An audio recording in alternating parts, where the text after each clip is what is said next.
This episode is brought to you by Navy Federal Credit Union. During Military Appreciation Month, they want to celebrate the commitment that connects them to their military members.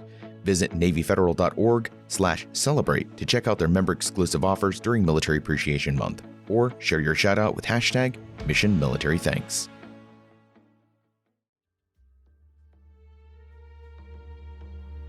And welcome to Military Matters.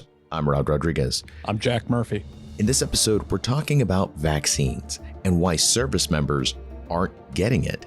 To help me answer this question, of course, Jack Murphy. Jack, have you gotten the vaccine? Yes, sir. I got it yesterday, actually. I didn't really think about not getting it, but as soon as I was eligible, I'm a youngish, healthy guy, so I wasn't eligible for a long time. And once they opened it up to everybody in New York City, I signed up and I went and got it yesterday. So Jack, tell me about why you got the vaccine, aside from doing your part against COVID. I mean, what appealed to you about this vaccine? Yeah, I mean, there's nothing that really appealed to me per se. I didn't do it because, I'm trying to I don't know, it's not a fashion statement. It's just go and get the vaccine so that, we can try to get everything back on track.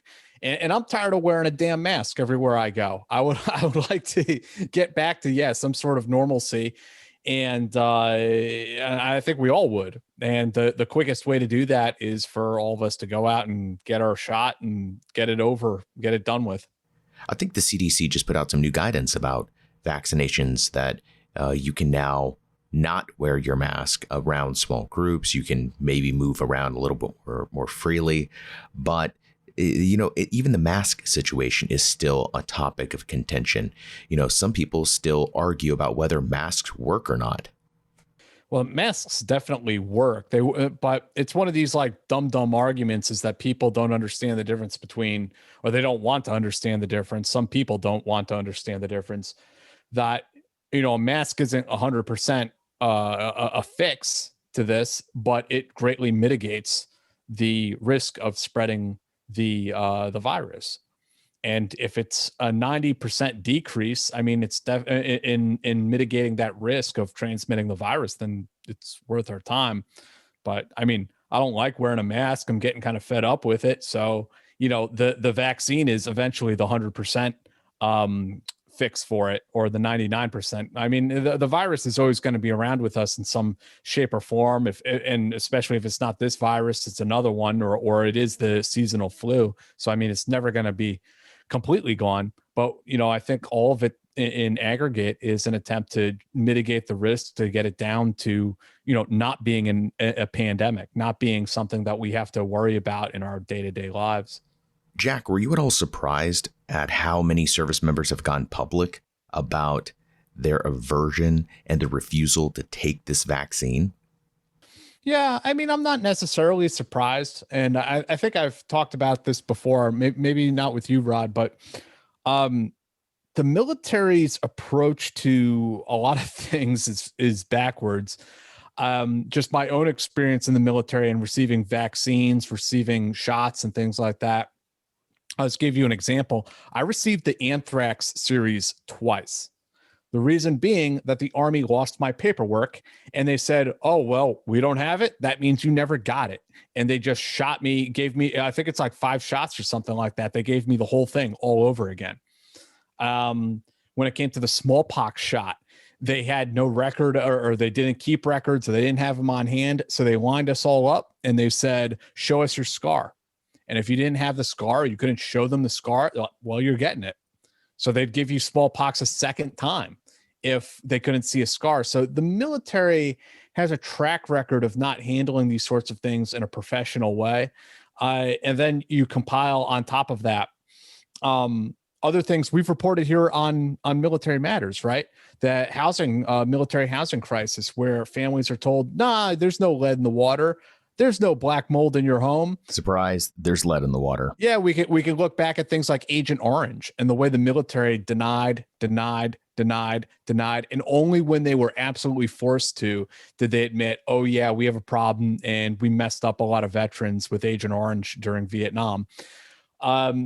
So I think all of that stuff plays into a sort of skepticism that a lot of soldiers have. And we have to be honest with ourselves too. Like that skepticism about military bureaucracy is not entirely misplaced. It's not. It's definitely not misplaced.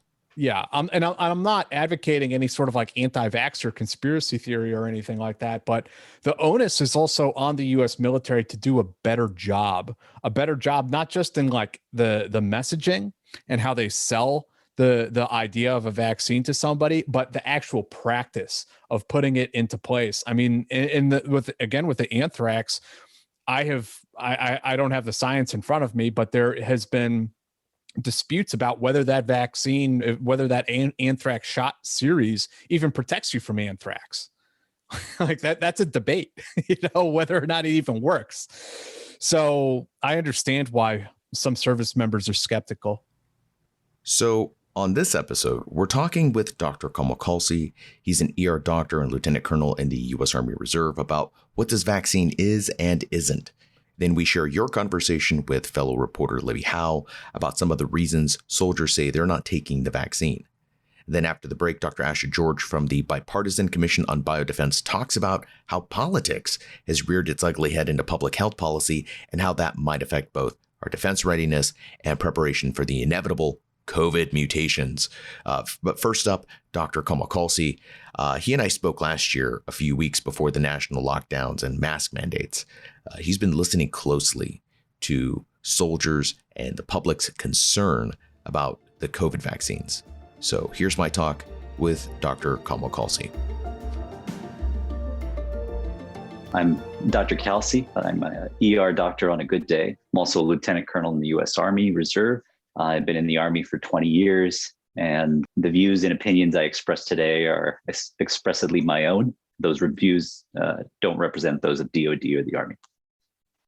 Dr. Khalsi, the last time we spoke, the last time you were on Military Matters, you had seen the future, you had seen what was going to happen to our country as COVID wasn't even here yet. There was this conversation happening about other countries that were catching this thing called COVID.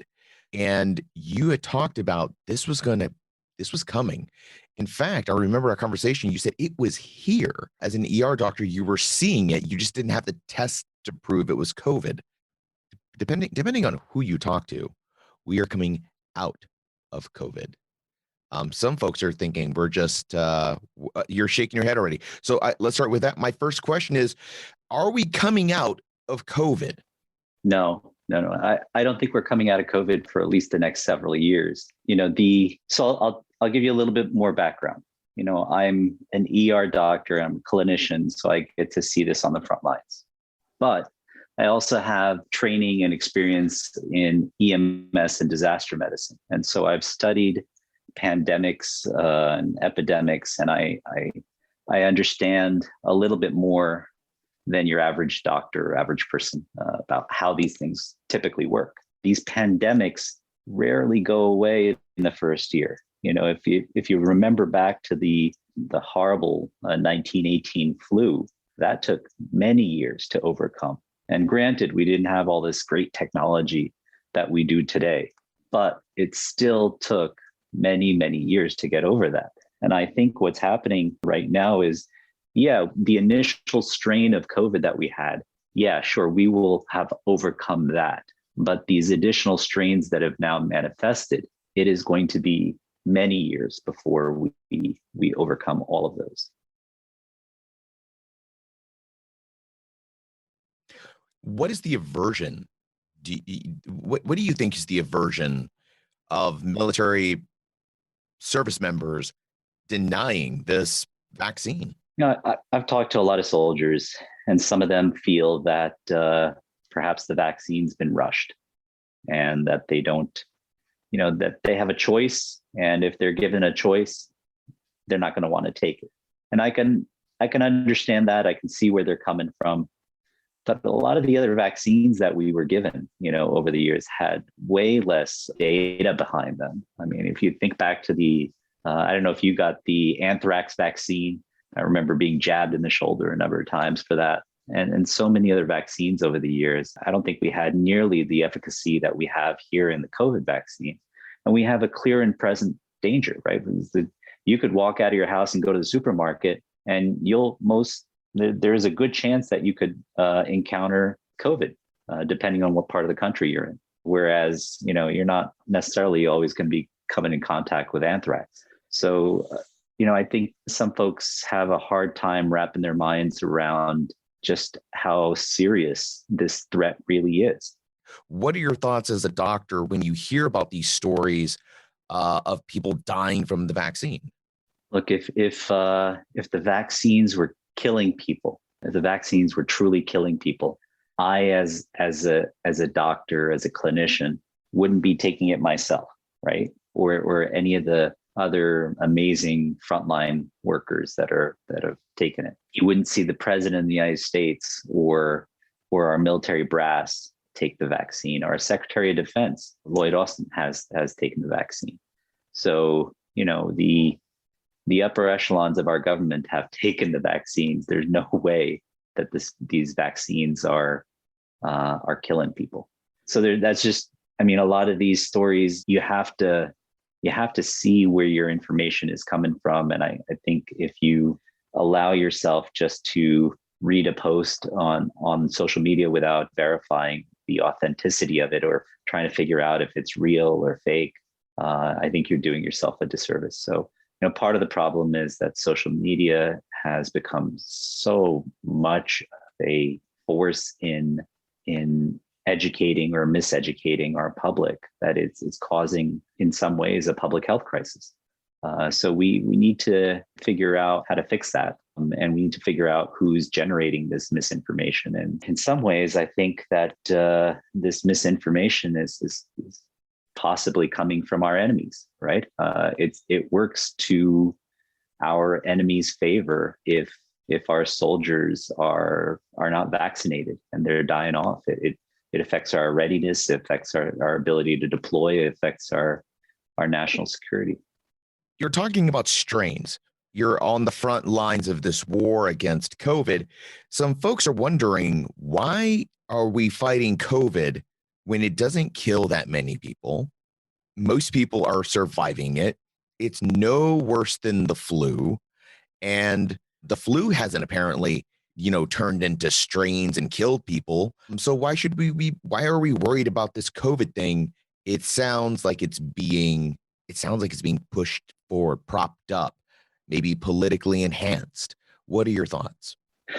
So the approach to this to the coronavirus, the whole approach that the government has taken, really, I think from both sides, has been wrong. They've politicized this thing, but what's happened is that there's really this politicization has undermined the public's confidence in what should be just a public health issue and a public health response. There's really no reason why anybody should doubt the effectiveness of wearing a mask. And granted, I understand it's uncomfortable. Some people don't like it. It may not be fashionable, but it's needed as a public health measure to protect those in our society that are at risk. The elderly, people with multiple medical problems, people with weak immune systems. And so for just protecting your fellow citizens and your grandparents, this is the right thing to do. You have to wear the masks, and you have to get vaccinated. Folks have been anti-vaxxing for a hot bit now. A lot of this started with the idea that vaccines caused autism. And there are some folks, and I'm going to read it right here, vaccines have mercury and other toxins. I don't think it's healthy. This is an attitude that a lot of folks have, a position that many folk have taken, that it has mercury and heavy metals and toxins. What's your response to that? There's little that I'm going to be able to say to convince an anti-vaxxer to get this vaccine. There are no toxins in this vaccine. If that were the case, we as physicians would not be taking them, or we wouldn't be giving it to our family members. I took my parents and I took my wife to go get the vaccine. If I thought there was a toxin in there, I wouldn't get them vaccinated. took my grandmother to get her vaccine, and so the anti-vaxxers, I'm not really speaking to them because there's nothing I'm going to say that's going to change their minds. So, but I do want to be able to reach out to my fellow soldiers and tell them that they are making a grave mistake by not getting the vaccine, because it's their parents and their grandmothers and grandfathers whose lives that they're risking, and others, of course. And that brings up a point that I've heard, and honestly, of all the counter arguments to getting a vaccine, this one seems to have some legs. Tell me I'm wrong. Shouldn't we be vaccinating the people who are at risk and the folks who are healthy adults, in their 20s, 30s, 40s, maybe even 50s? If they're healthy, they're good to go. They don't need the vaccine because they're not really the ones dying from this. It's absolutely not true. I've seen even kids end up in the hospital with this. I've seen 20 and 30 and 40-year-olds die from this in the ICU. This is killing a wide swath of our population, regardless of their age or their ethnicity. It does seem to be affecting urban populations worse, and minorities worse. And so I think that may have to do with healthcare access and disparities in the way that we've been able to get the vaccines to minority communities. I think it's important for people to realize that the United States is the most powerful nation in the world. We rely on people. We rely on the American public to do the right thing, to continue to allow us to be this great nation. Without people, we can't be a great nation. And so it would be absolutely idiotic for the government to try to kill its own people, right? Or poison its own people. So the government's not going to allow a vaccine to roll out unless they think it's safe. And our FDA and CDC have been very, very conservative with the J&J vaccine. As soon as they saw that there were some complications like the blood clots, they stopped. And that should be proof to the American public and to our soldiers that they are monitoring all of these vaccines very, very carefully. And, and again, hundreds of millions of doses have been given out all over the world, and it's going well. We have not seen any major issues with that. That was Dr. Kamal Khalsi, ER physician and lieutenant colonel in the Army Reserve. Once again, all of his comments were his own and do not represent those of the U.S. Army. Jack, Dr. Khalsi was clear that we're not coming out of COVID. We're still in the middle of it. I really thought that with the vaccine, we were really actually on the way down, on the downslope of this thing. In fact, I see more and more people easing back on wearing a mask in public. Does it feel like we're coming out of COVID to you? Yeah, I mean, obviously, I'm not a doctor. Just speaking on my own observations, living here in New York City, I think we're coming out of it. The restaurants are back; they're at 50% capacity, and I think they're going back to like 100% relatively soon, if I recall correctly. The city is pretty alive, man. People are out; they're walking around. A lot of them with their masks. Increasingly, not so much anymore. I think we are returning more or less back to normal here in New York. I think that as more people get vaccinated, we're going to get a bit more lax. But as Dr. Khalsi and Dr. George, whom you'll hear from later, they're talking about this virus mutating, changing into something that maybe our current vaccines won't be as effective against. So maybe our new normal will be masks. Right. I don't know. It just makes me a bit worried that someone like Dr. Khalsi, who has called the pandemic before, is now saying that we may be calling victory a bit prematurely. I think that, again, just my personal opinion, viruses and these sort of transmittable biological diseases of various types, they've always been with us and they're always going to be with us. The virus, I'm sure it will mutate. It'll take on different forms. Some people will get sick, others won't. I think that socially and just as a country, we're just going to triage the situation at a certain point and be like, listen, if you get it, you get it. And there's also just a breaking point. Like Americans, like how much more of this are they willing to put up with? And you've already seen like the huge resistance to wearing masks, huge resistance to the vaccines, rightly or wrongly. Like Americans have this sort of streak in them that they're kind of like, I'm not really into what you're trying to sell me. I don't really give a what the federal government says. Like, just leave me alone. There are these breaking points. Like, you can only socially engineer people to a certain extent. And I think if the government comes back again and says, oh no, actually you need to be on, house arrest for another year, and you need to wear your mask for another year, and, take all these precautions, I think people are just going to outright be like, nah, I'm not doing it. No.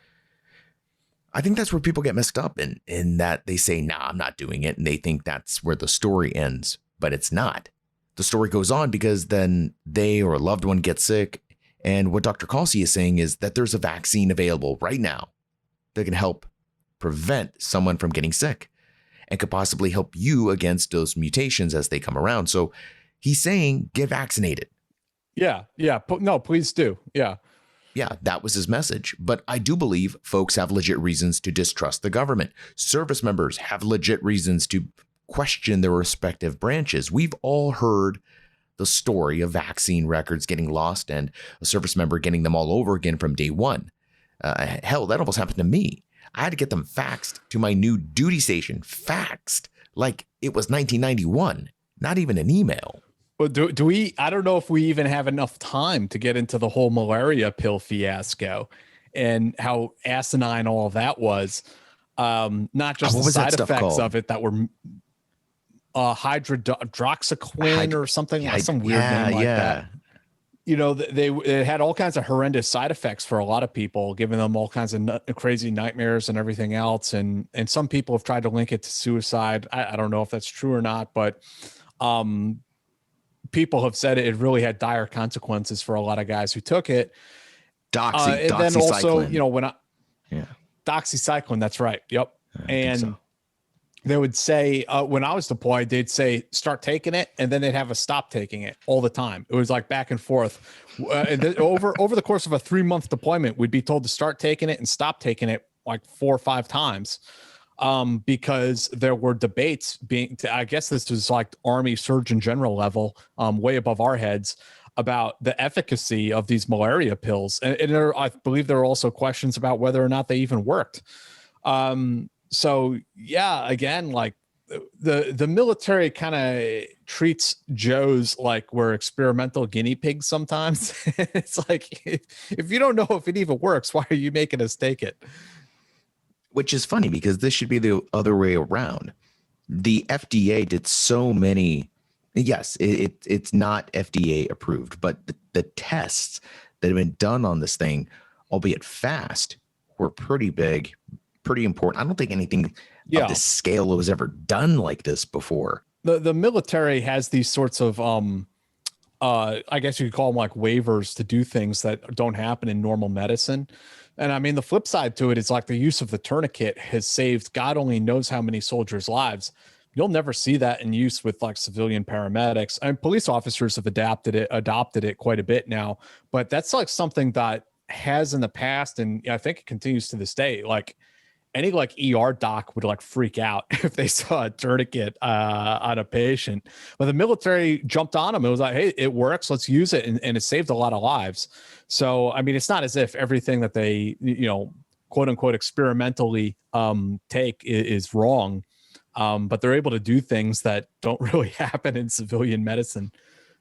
I think one of the things a lot of folks who are skeptical about this vaccine might be thinking about are the situations like what happened with the Tuskegee syphilis study, where Black U.S. citizens were experimented on. I mean, you can't just pretend like that didn't happen. So this is a situation I think where skepticism and apprehension is valid. And there are good reasons to ask the questions that the public is asking. Yeah. I mean, depending on how far back in time you want to look. You can look back at the history of eugenics in the United States, and I'm not trying to go like Alex Jones on this conspiracy theory and link this to any vaccine that's currently being used. But if you want to go back in time, I mean, there's a great book called War Against the Weak written by a historian and a scholar, and talks about eugenics in the United States and how we forcibly sterilized minorities, poor people, just as a way. It's literally racial science, racial hygiene. That it came here. It came from Britain, from the UK. Then we started using it. We got into it. They practiced it at Coldstone Harbor, which is a laboratory which is still in existence to this day, although they obviously don't do this anymore. And then it migrated back to Europe. It went all the way back to Europe, and guess who adopted it? Adolf Hitler and the Third Reich. So yeah, we do have a history of eugenics in this country. Yeah, it's real, and I mean, thankfully, we don't practice that kind of nonsense anymore because it's a pseudoscience. It literally is junk science. But it is there. It's in our history.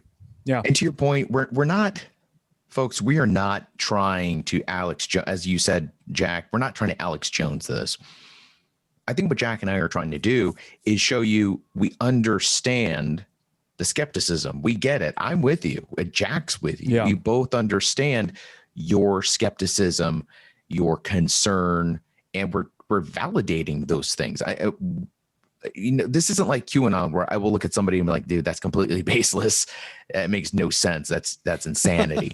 There is base. You do have references. You have real world historical reasons to be distrusting and skeptical, but I feel pretty confident about what's going on today. I can only speak about what's happening today. But we're going to talk about some more of those skepticism, some more of those apprehensions to this virus in the next interview with, I believe you talked with Libby Howe.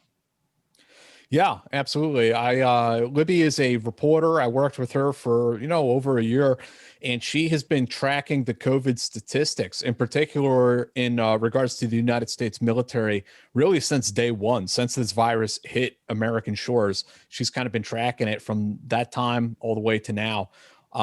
So we were able to have a pretty good conversation about all of this. Elizabeth Howe is a reporter for Defense One, and this is her conversation with Jack Murphy. Sure. I am assistant editor at Defense One. I have been covering a lot of the COVID-related issues for them lately, and super excited to talk to you today. So to jump right into it, what has been the military's plan for vaccinations? How have they been going about this? So they've been progressing pretty closely to the way that the general population has been. They've had tiers from the very beginning, tier 1 being those at risk and essential personnel. Tier 2 were more of the stateside troops, and going further into the what counts as essential personnel. They have actually opened, the same way the country has, all of their tiers. So at this point, all DoD personnel and beneficiaries are eligible for the vaccine, and their progression has really gone hand in hand with the general population. So as we've seen more eligibility rolled out among civilians, the same has really gone for the military. But I mean, with the civilian population, it's like I, for instance, was not eligible until fairly recently because they were going off of people who have pre-existing conditions and things like this, people who are elderly.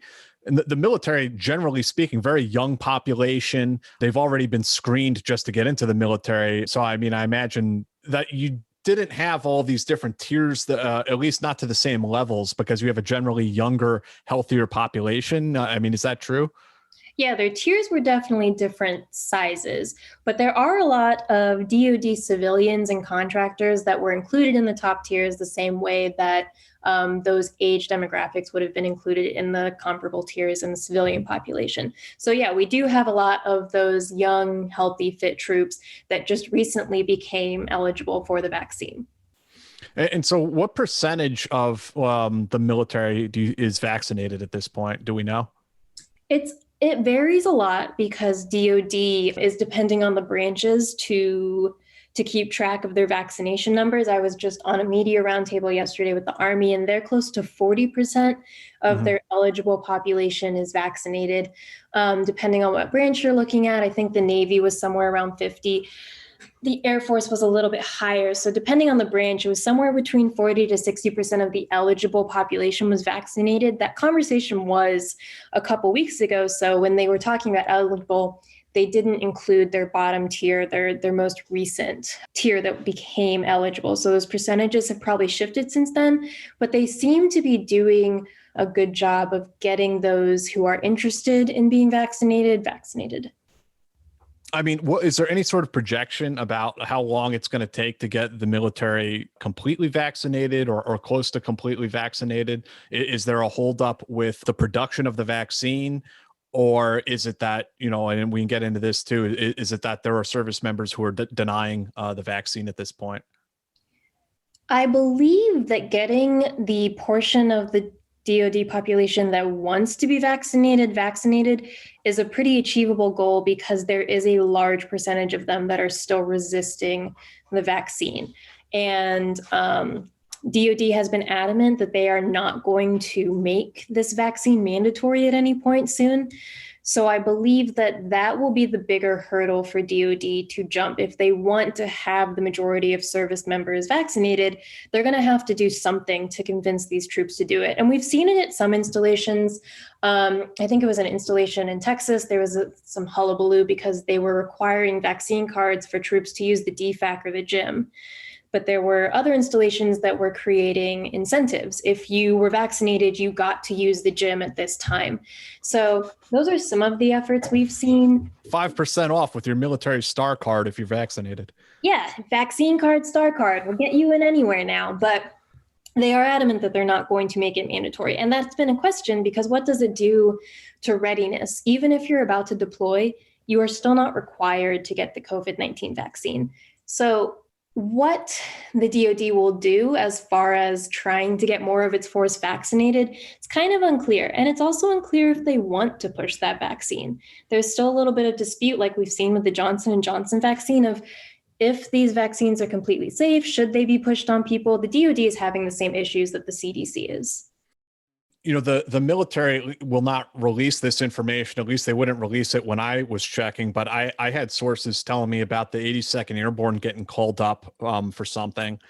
So all the guys were together for a period of time, living out of tents and so on, inside hangars.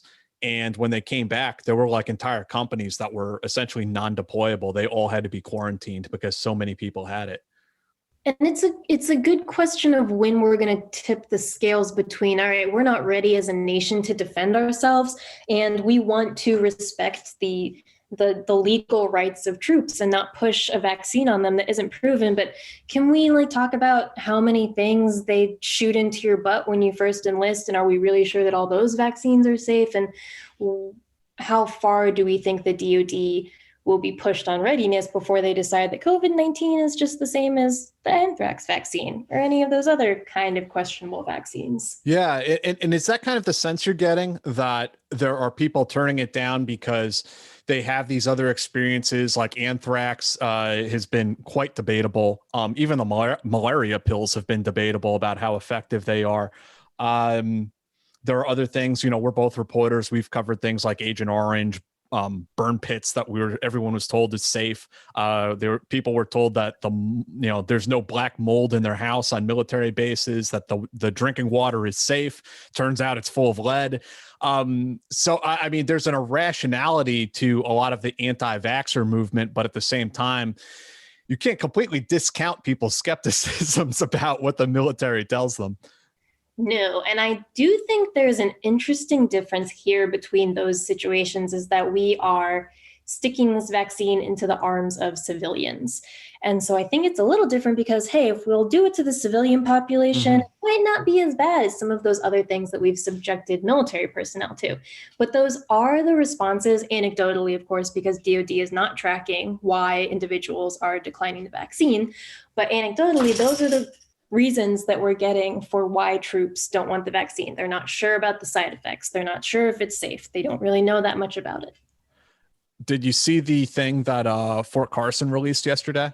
That's what I was talking about. I emailed them. I was like, is this official data, or is this like an informational type of chart that you guys are trying to push out? And they haven't responded yet.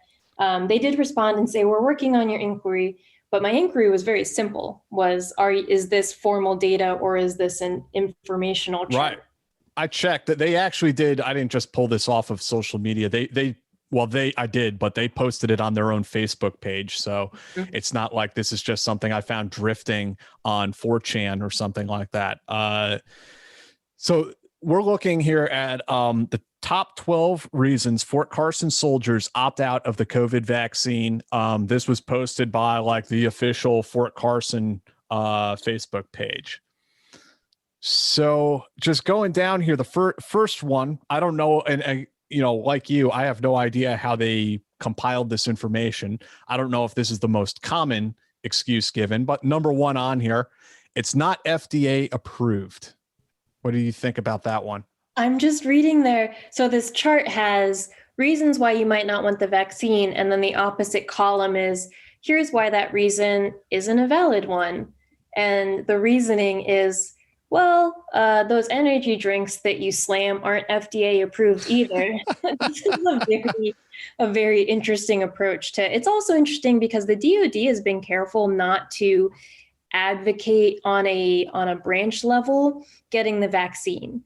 Like individuals will, the Secretary of the Army, the Secretary of Defense will say, yes, I got the vaccine. Yes, I think it's safe, but they're being careful not to say you need to get the vaccine because this. And this chart is pretty much disregarding that and just saying, well, the vaccine's not FDA approved, but neither are bangs or anything else that you're putting in your body. It's very interesting. Neither of those anabolic steroids that you're injecting. It hasn't been proven safe is number two. They say that the clinical trials for COVID-19 vaccines were 5 times larger than normal drug testing. Normal clinical trials have a few hundred to a few thousand participants. The Moderna vaccine clinical trial has over 30,000 participants. You think that's convincing? Should that convince the troops? I think that column should have read, well, most of the stuff we make you do in the Army hasn't been proven safe either, so you might as well just do it. Because those are good numbers for clinical trials, but I don't know if that really means anything to the same population that's panicking because 6 out of 6 million recipients of the Johnson & Johnson vaccine got blood clots. Numbers don't seem to be super influential in this information battle. All right, this one I can kind of relate to. What's the point? I still need to wear a mask. So I'm going to get my first dose of the vaccine this Friday, but I still got to wear this damn mask. I do agree with that. I understand the science behind it, and even though I can't be infected with COVID-19, I can still carry it and give it to other people. But I was really looking forward to not having to work out in that mask anymore. It's like waterboarding yourself on a treadmill when the sweat starts to like collect against your face. So if they did you don't have to wear a mask anymore if you're vaccinated, I think that would really. Yeah. This is the first time I get to tell the Army no. That's the next excuse on here. Oh, that's a fun reason. Kind of very logically invalid for the better of the world. But this is like every Joe's fantasy where you get to look at your drill sergeant and say, go f yourself. I do what I want. True. But look at their response. Our Army exists to protect the American people. In this case, the enemy is a virus wreaking havoc on our way of life. All right. Points for creativity and metaphor, I suppose. All right. Next one. I am not in the high risk population. Which for most soldiers, that's true, right? Like we were saying, they're a younger population, a healthier population than, say, mainstream society. And this, I think, is a valid reason for, I wasn't that aggressive with my attempts to get a vaccine because I felt like other people needed it more than me. And when I had my opportunity, it would come to me. And I know a lot of people that are like this, that they're not vaccinated yet because their mom's not yet, or their grandma's not yet. So why would they get vaccinated first if they need to make them available for more at-risk populations? But we're down at the bottom tiers where supermarkets have too many vaccines because not enough people want to take them. And even if you're not in the high-risk population, like it says, you can still carry it and infect people that aren't you. Yeah, and my mom actually works in a hospital, and she's told me like there are 30-year-old dudes who come in here with COVID and they're dead 3 days later. And like most people who die from COVID, there's comorbidities. They have other conditions that pile on top of it. But nonetheless, I mean, even if you are 30 years old and you're in relatively good health, you should probably take this thing if you have the opportunity. I already had COVID-19, as many soldiers have now. This is true. Doesn't mean you can't get it again, for one thing.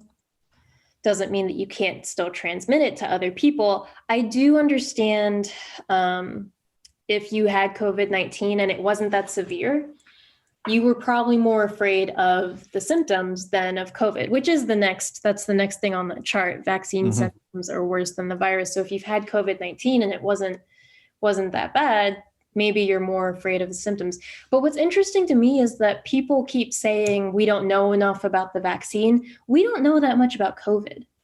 We don't know what happens if you get it a second time. We don't know what happens if you didn't have a bad reaction the first time. Are you going to the second time? The second time, are you going to be one of those 30-year-old guys that ends up in the hospital and then ends up dead? We don't know any more about COVID than we do about the vaccines. They're the same hesitancies and the same problems. So this one, the next one down, the virus has the same mortality rate as the flu.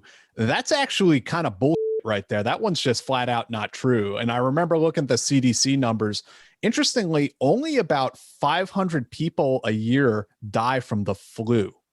It's always that there are some comorbidities, that there are some other underlying condition, like you get the flu, that weakens your immune system, and that leads to you getting pneumonia, which kills you.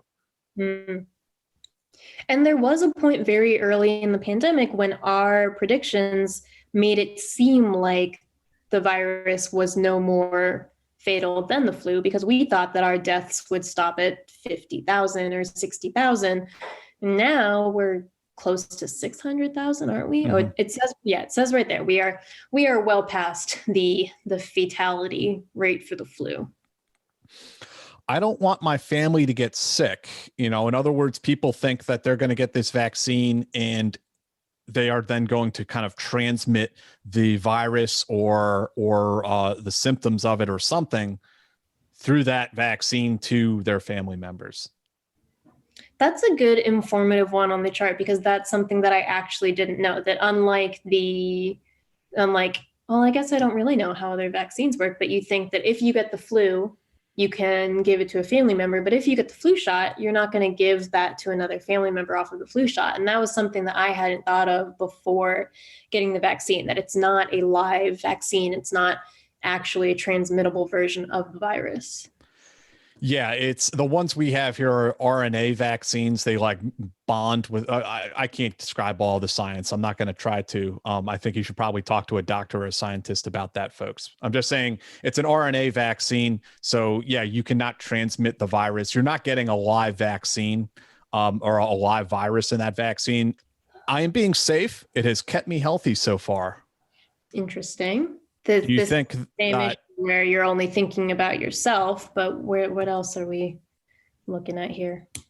Well, it's saying, I practice social distancing. I'm wearing a mask. I'm doing all the right things. I shouldn't be I shouldn't have to get the vaccine because I'm taking these other precautions.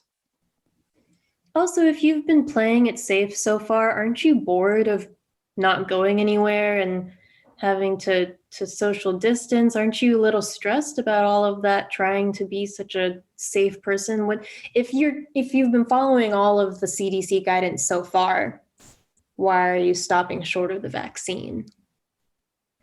And then this last one on that chart is kind of a catch-all that I don't really know how to answer, I guess. I just feel skeptical and don't know what to believe. That's been a lot of us throughout the duration of the pandemic, I think. None of us have really understood what's going on or who to believe. I don't know. I guess I feel like there's a light at the end of the tunnel, and I'm willing to be optimistic in my faith in the medical community and the FDA.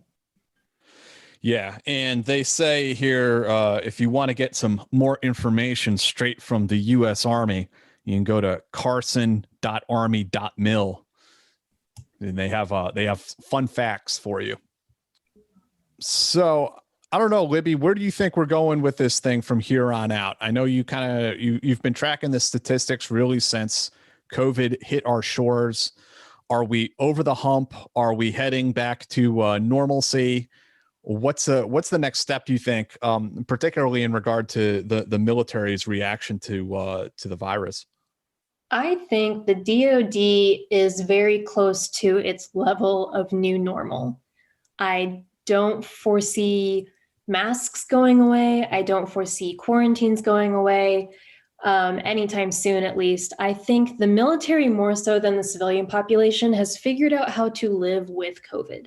We've had very few fatalities compared to the general population, among the active duty population at least. We've had very few fatalities. We have maintained operational tempo with just the addition of some of these really obnoxious safety measures. And I don't know that the DoD is all that displeased with how it has handled the pandemic. So I believe that the DoD is headed towards a new normal, and it doesn't look all that different from where we are now.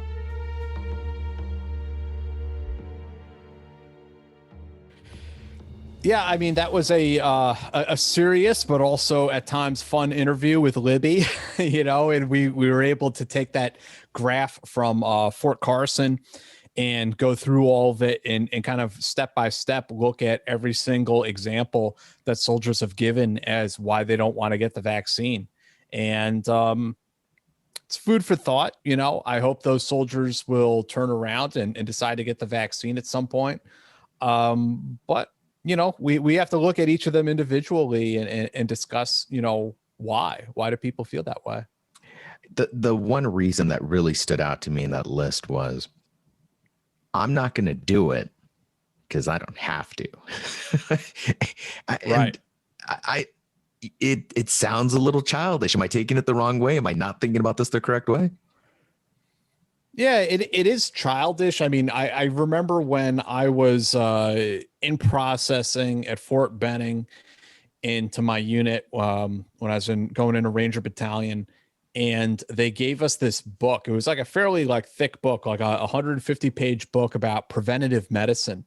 And it was like all the things you can do to live like a healthy lifestyle and prevent yourself from getting sick in the first place. And I remember just sitting there with some of the other guys who were in processing at Benning, and one guy's like, "I don't need that. I don't need any of that. I'm healthy. Like I don't need the Army to tell me what to do. Like I'm not using any of that. The hell with them." And it's just a pamphlet, really. It's just a book saying make sure you drink water and take your vitamins, that kind of really baseline stuff. And this guy is throwing a shit fit over it. Right. Exactly. You're not the boss of me. I do what I want, And so, yeah, amongst, enlisted soldiers and perhaps not necessarily junior enlisted soldiers alone, there's that kind of streak of I don't need the Army to tell me what to do. I do whatever I want. And when you live in an environment, maybe people who are not in the military don't understand that. But when you're in an environment where your entire life is being dictated to you 24/7, and you live in the barracks and some corporal can barge into your room at any time, day or night, and just you can be sitting there on a Sunday drunk off your ass playing video games, and your team leader, your squad leader can come in and have you start doing push-ups while elevating your feet on the refrigerator until you vomit on the floor. You develop a rebellious streak of I'm going to do whatever the hell I want. And you guys can't control me because you're under control all the time. And, maybe civilians don't necessarily understand that. I can't help but to wonder what would happen if we made flak vests and body armor optional in the battlefield. Listen, we're going to go on a patrol, boys. You can wear it if you want to. I wonder how many people would be like, pfft. I used to leave my body armor and my night vision goggles behind when I went on missions because I wanted to add the extra challenge I didn't think those missions were hard enough. So I was like, I just need to increase the difficulty level on these missions for myself. I would only load like 15 rounds in my magazines, because I felt like I had such an unfair advantage over the. No, okay, that's a joke. I'm making that up, but yeah, I mean, soldiers are not. That's the thing, is soldiers are not being. They're not used to being given the option. Right. This is your choice. Like almost everything in the military is like, hey, buddy, you're doing this whether you like it or not. We don't care what you think about it. So why is it like this now? I mean, why do you think, talking with Libby and being a Joe yourself, having been a Joe yourself, why isn't the Army saying, hey, get in line, Joe, get your shot and shut up? I mean, why is this the hill they're deciding not to die on? Like, I don't get it.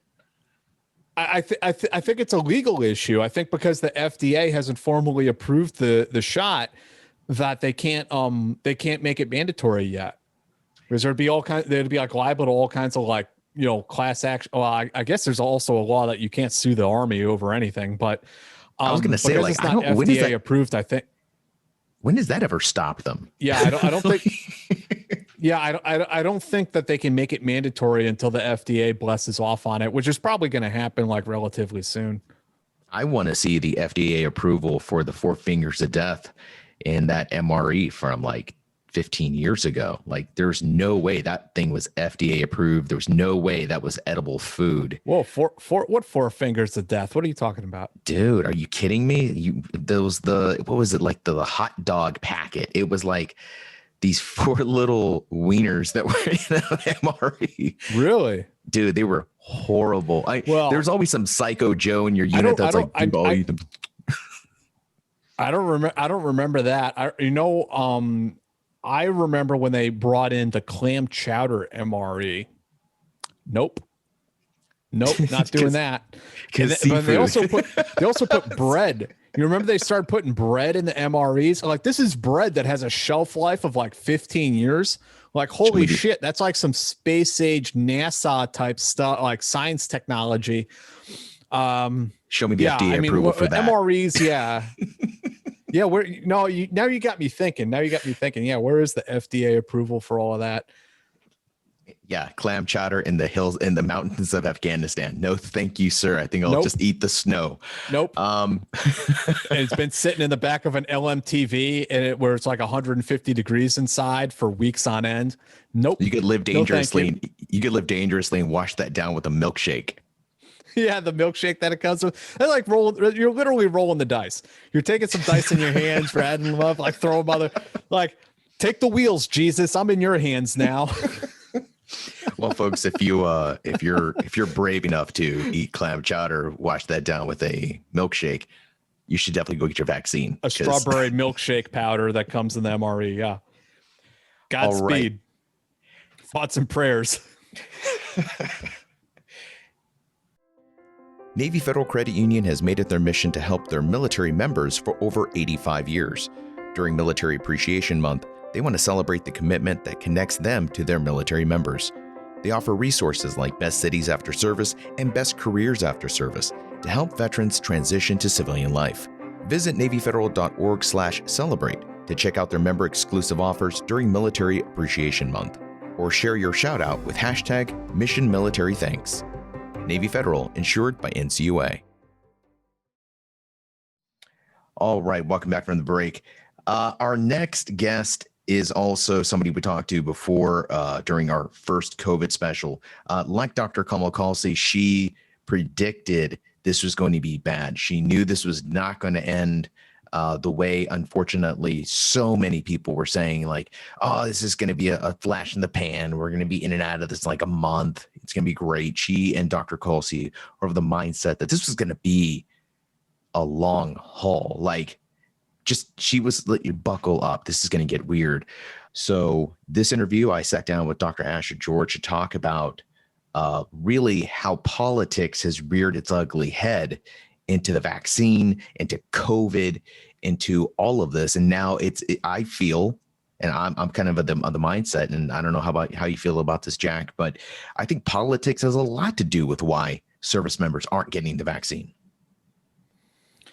Well, yeah, I mean, it's almost impossible to imagine that the national dialogue and the political rhetoric doesn't affect people one way or the other when it comes to these things. And, much like when we talk about climate change, right, that there is a science behind it. There is science that studies climate change and what it is and why it's happening and so on. But then when we get into things like how to implement it, how to prevent it, I guess you could say, now we're getting into something that's inherently political. When you have people start talking about things like carbon credits and carbon offset, like we're going to start like taxing your carbon output to compensate for what the Chinese are doing, and like all this kind of like, it's inherently political. Don't try to tell anyone it's science. It's because it's not. That's politics. And unfortunately, some of that has happened with the virus as well. This virus is biological. It's a biological phenomena that tends to hit us once a century, it seems. It's not like gay marriage or something that's like super politically charged, which is a cultural or sociological phenomena. This is something that's biological. It should be strictly science, really. But for various reasons, just like everything else in American public life nowadays, it becomes politically charged. I mean, there's almost nothing we can't politicize at this point. I put up something on my Facebook about buying a mask. I think it was like something like I bought a funny mask, and then I put it up on Facebook, and somebody I know immediately responded to it like, you're being a liberal. I can't believe you're wearing that face diaper. That's a cage. What else are you gonna do? Are you gonna ask your masters if you can go outside and breathe the fresh air next? And I was like, Jesus. I was like, dude, it was a funny mask. Like, I didn't know I was gonna get that level of emotional response from people, but it does. The mask became a symbol of your political leaning. If you wore a mask, if you wear a mask, you're a liberal. If you're not wearing a mask, you're a conservative. Like, well, can't you just wear a mask? Because I don't know. I mean, it's not so surprising, though. If you look at the kind of tribalism in America, I mean, you remember the Goya beans thing, like a year ago, year and a half ago, whereas like whether or not you eat Goya beans, that signals whether you're a Democrat or a Republican. It signals, are you liberal or are you conservative?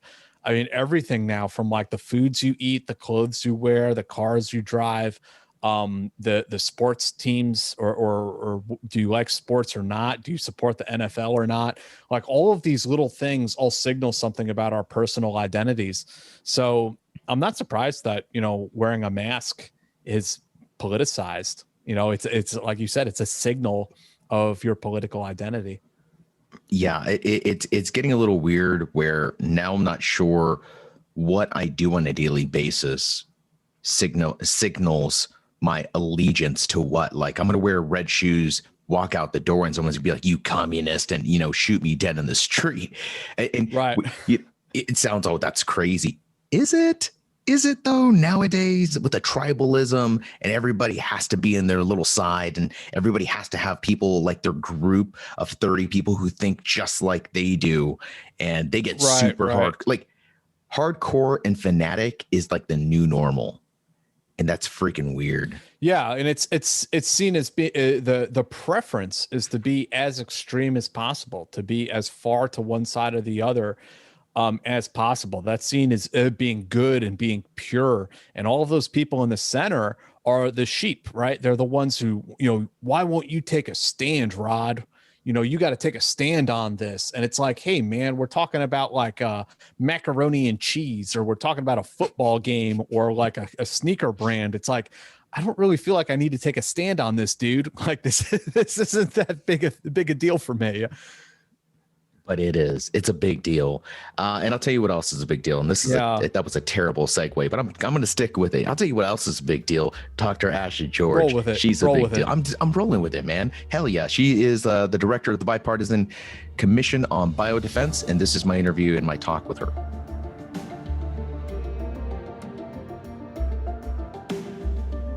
Did this pandemic did it shape out the way you thought it was going to? Was it better or was it worse?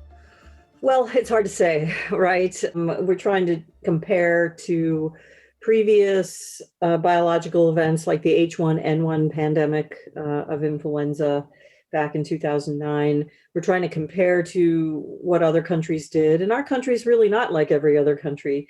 So it's hard to say. I think that once we got ourselves in motion and stopped saying things like, oh, hey, no big deal. China's got it and we don't have to worry about that. Once we got over all of that, we did what I think America does very well. We shifted into high gear and responded and started to move mountains the way we do to get things going and get things done. I think that we could have done much better, though. Just comparing to ourselves, I think we could have done much better. If we had had the public health infrastructure we needed in place, if we had an organized hospital system where, it was stratified the same way we have stratified, our trauma centers, if we had an intelligence enterprise that was looking overseas and monitoring for disease and strange kind of disease events, I think we would have had earlier warning. And so forth. I think we absolutely could have done better. And I don't think either the Trump administration or the Biden administration would disagree with that assessment. This last year of the pandemic, there was a lot of eyes and attention focused on the CDC, which prior to the pandemic had been, for lack of a better word, gutted by previous administrations. Our biodefense capabilities, our funding for the CDC. It seemed like prior to COVID-19, we were taking advantage of those programs and kind of shrinking them and making them smaller and less of a priority. The pandemic strikes. Suddenly, every political figure from every state, every representative, is looking at the CDC saying, what do we do? Fix this.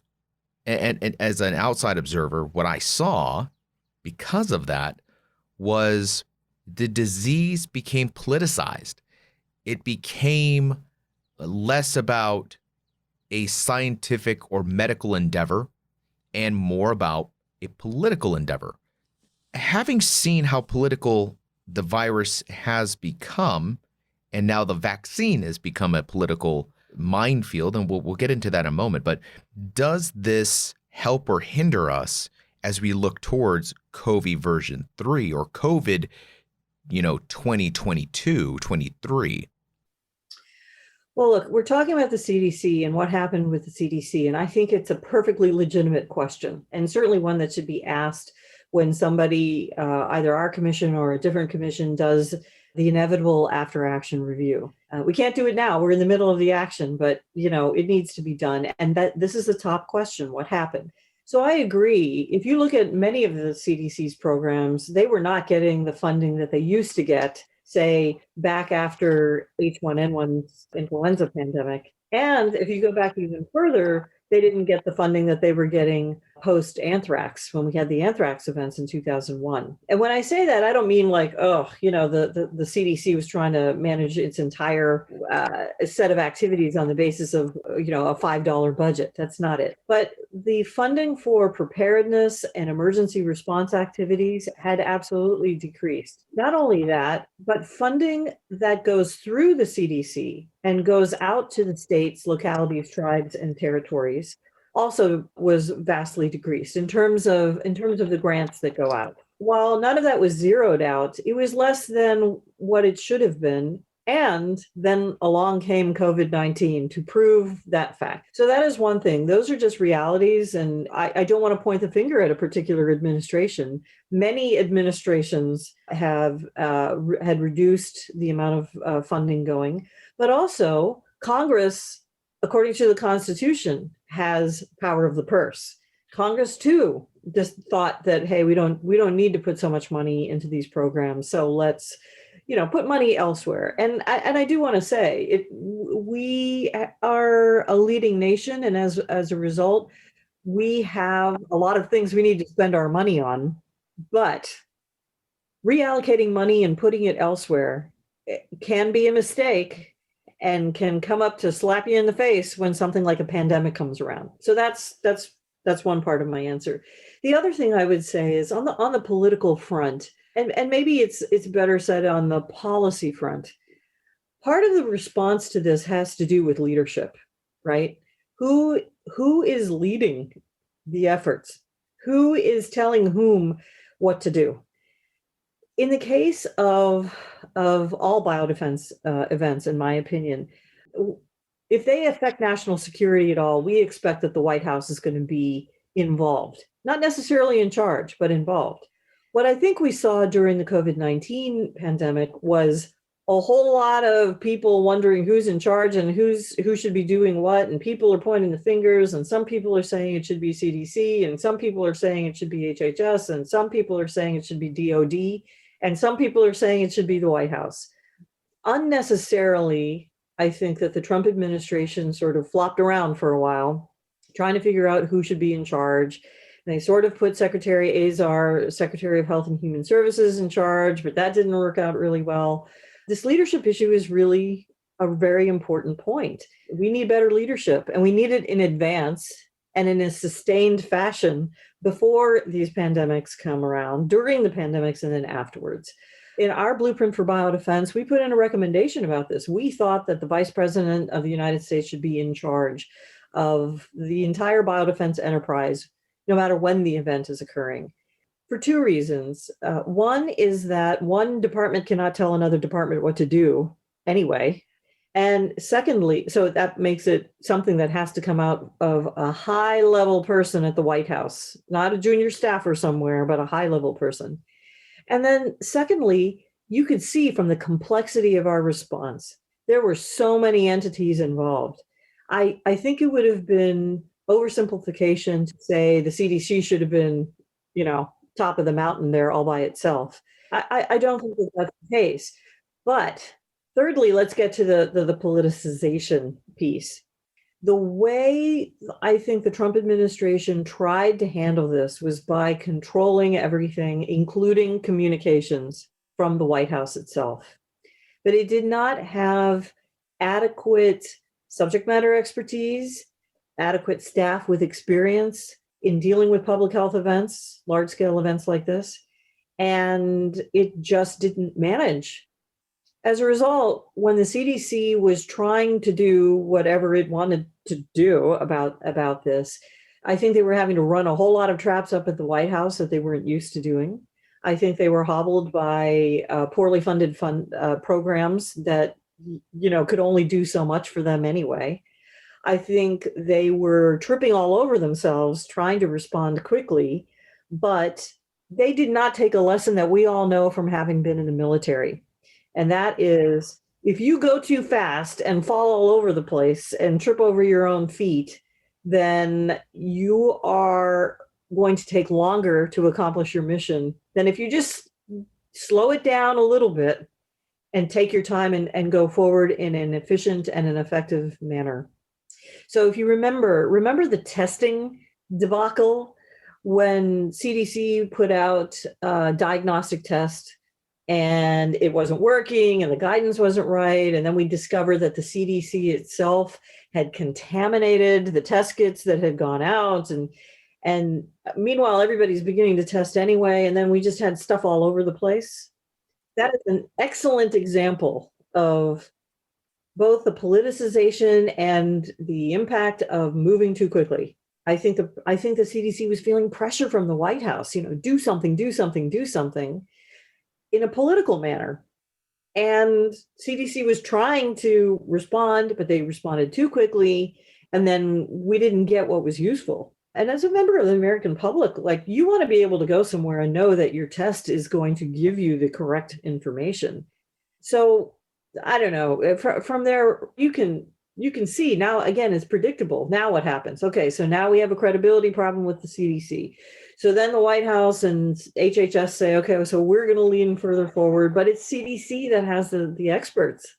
So it just, I think we just saw us going round and round and round and round in an ineffective and inefficient manner.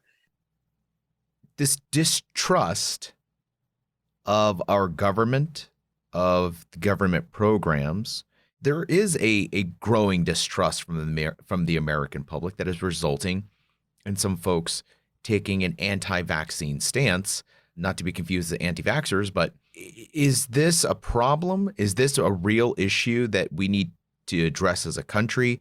Could this hinder our ability to get a handle on COVID-19? I think it could hinder our ability to get a handle on COVID-19 and other biological threats. I think you're raising a very good issue, and we have to address it. But let's take a look, going back to the military piece. Back when I was in the military, when it came to the influenza vaccine, that's another vaccine that it wasn't mandatory. You didn't have to take it. But what they told me and what they told the rest of the troops was, if you don't take it and you get influenza, we're not paying for your health care. And the military was able to do that. And I will tell you, a lot of people went ahead and said, okay, I'm going to get this vaccine because I can't afford, on my salary as a private or as a lieutenant, I can't afford to pay for my own health care. And look, when it comes to COVID is I don't know how much worse than what we usually consider to be influenza. We're hearing tens of thousands, hundreds of thousands of dollars for treatment for people. So if I were in the military and I was in charge, that is exactly what I would be telling everybody. Look, we can't provide you with all the healthcare that would be necessary afterwards. So it's up to you. But really what we need to talk about here is education and trusted sources of information and just people you can trust to give you the information you need. We haven't seen that in this country for a very, very long time. And by that, I'm kind of referring back to C. Everett Koop. Remember him, the former Surgeon General? We always refer back to him because everybody remembers him or has at least heard of him. And he was just a really trusted person. We have not seen the Surgeon General, any of the Surgeon Generals since, really get out on television and really tell everybody what they think needs to be done, whether the vaccine is safe or not. No one has gotten out on television to say, we understand where you're coming from, but let's talk about this some more. Instead, we're just willy-nilly running out, trying to throw vaccine at everybody. And then we're running up against the folks that are anti-vaccine. I think also, though, one of the problems we have here in the United States is that we enjoy very high levels of health. Even during this pandemic, we're relative to some other countries, we're doing okay. And I think that feeds into this feeling like, well, we don't really need to get the vaccine, or I'll just let everybody else in my apartment building get their vaccine and I won't get mine and it'll be fine. Public health doesn't really work that way. And we need to, without scaring people, I think we need to be more clear on what the actual picture is here in the United States and how things are going to work. We have to face this head on. Anti-vaccine, anti-vaxxer, all of that, we have to face it. And somebody has to stand up and be the champion of good information. I just don't think that we have that right now. I remember watching television and watching Dr. Fauci talk for the first couple of weeks and how much the country was looking to Dr. Fauci. They were looking at him as a savior of sorts. Like, this is the person who bears all the information that we need. He's spearheading. It was almost as if Dr. Fauci were in the laboratory making the vaccine himself. And I turned to a friend of mine and I said, he will be persona non grata in 6 months. And we kind of saw that. We saw Fauci with his hand raised with the president. And then the next thing we know, the president and not just him, but a lot of folks, politically motivated folks, threw him under the proverbial bus. And we didn't have if you asked me who if you gave me a lineup of people and said, pick the Surgeon General who is currently the Surgeon General, I would not be able to do that. With that said, the public has a distrust, but I think the medical and scientific community has a reason to distrust both the American public and whatever administration is in power, because they've seen what happens when you put your neck out and you don't toe the party line. Are you at all concerned for the medical health professionals who would otherwise be out there informing the public that they're not, because they're afraid of being turned on by the public? I mean, it's dangerous. They get death threats and whatnot. Right. Well, look, part of it is just the job. Got to be honest about it. It's the job. It is the job of the public health community and the medical community and the scientific community and the government to stick their heads out, to serve the public, even when the public is angry with them and desperate and sending them death threats and so forth. We have to get back to viewing those professions the way we view the military profession. We do it, we serve the public, we defend the nation, whether it's popular or not. And we have to inculcate that back into all of those cultures. I also think, however, the incidents that you're talking about were certainly real. The death threats and people screaming and yelling at folks who were just trying to provide the best information they could. The approach of the previous administration, constantly firing people, either for good or not. I don't even want to pass judgment on that, but they certainly did it with an alarming amount of frequency. I do think we need a public relations strategy, though. And I want to underscore the word relations. The public is a partner in all of this. They are not, and by the way, this is not the 1940s or the 1950s where we could just sort of tell everybody, hey, time to get your vaccine, and everybody just sort of filed into a gymnasium somewhere, stuck out their arm and got it and left. People have access to much more information. I think they're much better educated. I think we have to view the public as partners. I think we have to take them into consideration when we're talking about communication. I also think, though, Rod, you're bringing up the issue of emotions and how people are feeling. I think we have to understand that the pandemic is continuing and people are still dying and people are still getting sick and people are hearing about adverse reactions to vaccines, and they're still not hearing as much as they think they should be from CDC, and they've been burned by others. All of that has to be taken into account right now at a time when we're still trying to respond. It's really difficult, but I do think it can be done. When it comes to the next thing, with our current state of preparedness, of readiness, if COVID-19, or say COVID 2.0, were to strike, whether it's a mutation or something completely new, how ready are we for another pandemic, for another outbreak of something new? I think in some ways we are more ready now than we ever have been.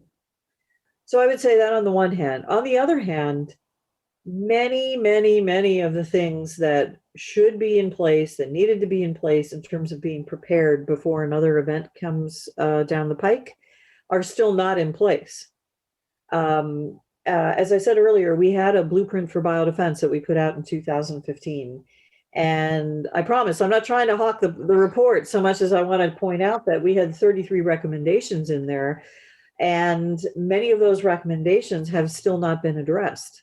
Many of those recommendations had to do with preparedness and response and recovery. They had to do with science and technology. They had to do with surveillance, all the things you need for preparedness. I think we need to, in order to get to where we need to get with all of this in terms of readiness and preparedness, we have to, implement our recommendations and implement the recommendations that others are making too. It's not like we're the only people crying in the wind. It's lots of organizations have said something about this. I don't think we are in a place right now to say we're completely and totally ready for the next thing that comes around. We're not even ready for the mutations that are occurring with this disease that everybody is paying so much attention to. But I really do believe that we could be ready. And it's just a matter of taking those recommendations that have already been made. I don't think we need to go down the path of waiting 4 years for a new commission report to come out before we start investing in the things we need for preparedness. And we need to go ahead and, split off some resources. Rod, let's split off some resources to get us prepared. I get it. You get it. It's very hard. We have put ourselves in the worst possible position in terms of having to prepare and respond and recover all at the same time. But we are the United States of America. And if anybody can do it, we can do it, and we should do it. All right. That was Dr. Asha George. She is the director of the Bipartisan Commission on Biodefense. That was a fascinating conversation to me, especially because she does address how politics has really cast a shadow, not just on the vaccine, but on public health in general. One of the things she said that really caught my attention was, if you're in the medical field now, if you're a doctor, if you're in public health of any sort, you better, saddle up. You better be ready to take some heat rounds to the chest, because apparently that now comes with the territory. If you would have asked me, top 5 controversial jobs to ever have, doctor or public health administrator would not have been on one of them. But apparently now you can't do this job without an administration. I'm not going to get, left or right, but without the government potentially ruining your career or calling you an idiot, and getting death threats from, Facebook groups. I mean, that's insane. And no, I mean, I agree with that. Like this is a time in history where we need professionals and we need experts to speak out, and we need them to speak to the things that are in their wheelhouse. If you're a doctor, to speak about viruses. If, I kind of try to stick to my little realm about, military news and things like this. But the more important point is, I think that this has been talked about and written about in the past, that during the AIDS epidemic, a lot of scientists were so sheepish and so hesitant to speak publicly because of the controversy, and not want to get enraptured in the politics around the AIDS epidemic, that they stayed silent. And with them remaining silent, what filled that void was a lot of misinformation and a lot of nonsense. And we do need those people to speak out right now. Not just right now, all the time.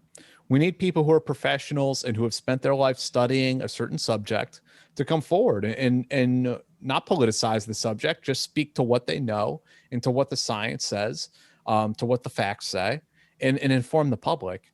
And I agree with that. Is it any wonder? I was just saying, I agree with that point of view. Like, if you are, maybe you didn't sign up to be a warrior when you went to grad school or you got your PhD in this particular subject. But guess what? Like, it is what it is. Like, if you want to be the expert, whatever it is, or on some period of history or whatever that subject is, like, I hate to use a kind of cliched term like, speak your truth or whatever, because really what I want to say is speak the facts. And, you're the subject matter expert on those facts. Like, I think that if you went and got a PhD, you went to graduate school or whatever the case may be, that you accepted that this was your calling in life, then if we're in a social and a political moment where, you are, this particular field is contested and it's conflicted, like, yeah, okay, we need you to be the warrior today. And, tough shit if you don't like it. Like, you got to man up. Yeah, or woman up. I'm going to save Jack from being mobbed, or non-pronoun. I don't even know what to. I can't save you. But you're absolutely right, and it's no wonder, that soldiers and sailors and Marines and airmen and Coast Guard members are sitting back trying to figure out whether they should take a vaccine, whether they should go get it. When politics have turned this into display signals, like you said, virtue signals of some sort, I see these, and I still get annoyed when I see people like post it on their Facebook, like, I got my vaccine. Here's a picture of it. And I'm like, dude, cool. I mean, I guess that's weird. Cool. I never once got a vaccine in the military. I was like, I got to tell everybody I got the anthrax vaccine. I can't wait to check out my scar, bro. Like that's weird. But I understand why some folks are doing it. I do. But I think that virtue signaling, it backfires. And I think we're seeing that with the service members. We're like, I don't know if I want to be part of that. If I don't have to, right. I don't want to. And I don't know what this represents. Like, what does this say about me? And to me, like you just said, science and politics, you shouldn't have to look at science and its facts to determine, should I accept that? And if I do, what does that say about me? Like, no, right. It's freaking science, man. Right. Like, nobody should look at the sun and be like, does this mean like you're less 1776 if you go and get the vaccine because you're a compliant sheeple? Like, no, it's stupid. It's a stupid way to think about it. If I accept the earth is round, am I a communist? Am I a socialist? I've had thoughts about this for a long time, and I'm not saying that you're a communist, but I'm also not saying that you're not a communist. I'm simply saying that I can't be sure at this time. And that is enough to get me fired and blocked and divorced and disowned. the black van's going to roll up soon. Like, we heard you may or may not be a communist. Get van. Look, folks, we're going to wrap this thing up, and we're not going to tell you, and maybe at some points I'm going to tell you to do what you think is right. I'm going to tell you what I did. I got vaccinated. I got every family member in my home vaccinated. My elderly parents are vaccinated. Dr. Calcy's entire family is vaccinated.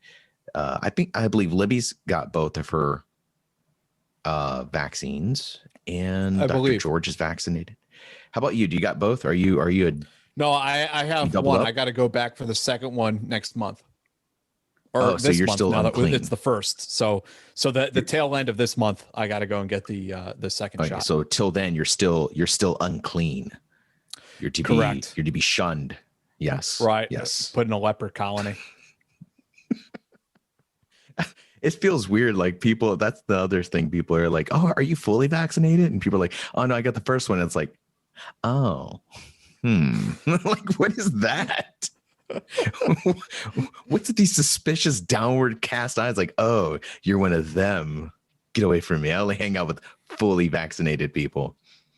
I'm going to wrap this up with saying I'm surprised that designers have not jumped on this vaccine trend.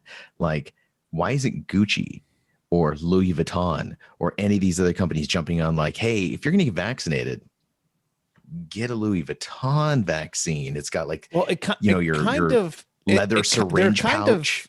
There's a little bit of that, because there's like, everyone asks like, which vaccine did you get? There's the Moderna. True. There's the Jensen and Jensen one. What's the other one? There's a third one. So there's Pfizer, yeah. So actually, there's quite a few. There's AstraZeneca, which I think is overseas. Pfizer, Moderna, Johnson & Johnson. Those are the four that I'm aware of, and there might be a couple more floating around out there. But everyone always asks that, like it's a fashion statement or something like that. Like, people ask me, like, which one are you getting? I'm like, I don't know, bro. I guess I'll find out when I get there. Like, does it really make a difference?